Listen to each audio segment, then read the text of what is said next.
नमस्कार. नवराष्ट्र टाइम्स मध्ये आपलं स्वागत आहे. जाणून घेऊया आजच्या ठळक घडामोडी.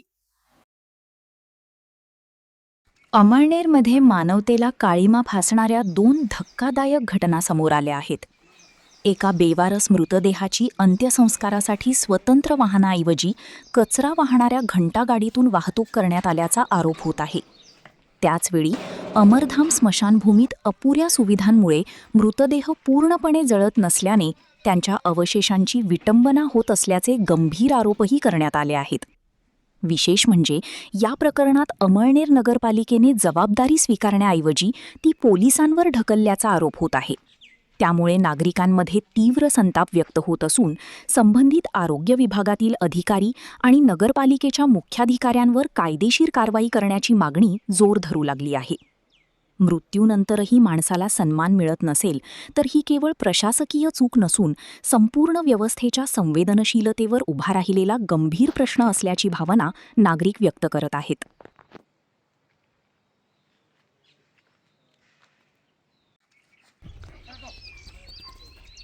आज जळगाव जिल्ह्यामध्ये अत्यंत वाईट अशी घटना बघायला मिळाली.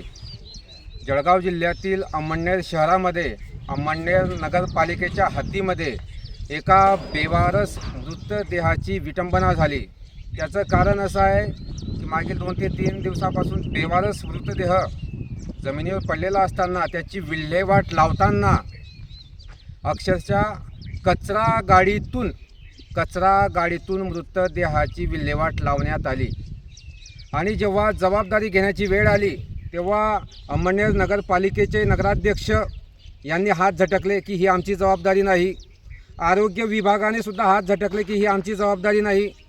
पण मला त्यांना सांगायचं आहे, आरोग्य विभाग असो किंवा अमळनेर नगरपालिकेचे नगराध्यक्ष असो, की बाबांनो, जेव्हा तुम्ही एखाद्या मृतदेहाचा अपमान करतात तेव्हा IPC कलम 297च्या अंतर्गत म्हणजे भारतीय न्याय संहिता कलमशी समाविष्ट असा हा कलम आहे. IPC कलम 297. हा कलम काय म्हणतो की जर आपण मृतदेहाचा अपमान केला किंवा त्याची विटंबना केली विल्हेवाट लावत असताना तर तो कायदेशीर गुन्हा ठरतो. मग मला सांगायचं आहे, या न्यायव्यवस्थेला अमळनेर नगरपालिकेच्या नगराध्यक्ष असो किंवा आरोग्य विभाग असो, संबंधित लोकांवर त्यांच्यावर हा गुन्हा दाखल व्हायलाच पाहिजे. कारण की लोकांनी तुम्हाला न्याय देण्यासाठी निवडून दिलेला आहे. जिवंत असताना किंवा मृत व्यक्तीला हा स्वतंत्र जगण्याचा अधिकार भारतीय संविधानाने दिलेला आहे आणि तो अधिकार कोणी हिरावून घेऊ शकत नाही. मला हे आपल्या माध्यमातून सांगायचं आहे. म्हणून अमळनेरची जनता, संबंध जळगाव जिल्ह्याची जनता वाट बघते की लवकरात लवकर हा न्याय मिळावा. धन्यवाद.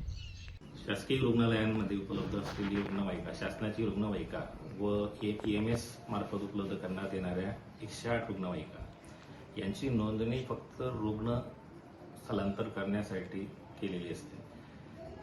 मृतदेह वाहण्यासाठी त्यांची नोंदणी नसल्यामुळे सदर रुग्णवाहिका ह्या मृतदेह वाहण्यासाठी करता येत नाही, याचा उपयोग करता येत नाही.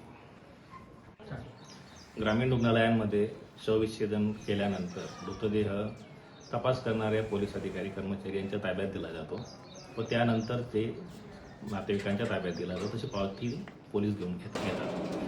आणि बेवारस मृतदेहांच्या बाबतीमध्ये संबंधित पोलीस कर्मचारी नगरपालिका आरोग्य विभागाकडे संपर्क करतात. त्यांनी तिथे एक ठेकेदार नियुक्त केलेला असतो. त्यांच्या मार्फत त्याच्या अंत्यविधीची प्रक्रिया पूर्ण केली जाते. झालेल्या घटनेच्या बाबतीत मृतदेह ताब्यात देताना स्वच्छता कर्मचारी यांनी नगरपालिकेचे कर्मचारी व पोलीस अधिकारी हजर असल्यामुळे व त्याला या घटनेचं गांभीर्य न कळल्यामुळे त्यांनी वैद्यकीय अधिकारी अथवा अधीक्षक यांना कोणाही याची पूर्वकल्पना दिली नाही. त्याबाबत त्यांना योग्य ती समज दिली जाईल.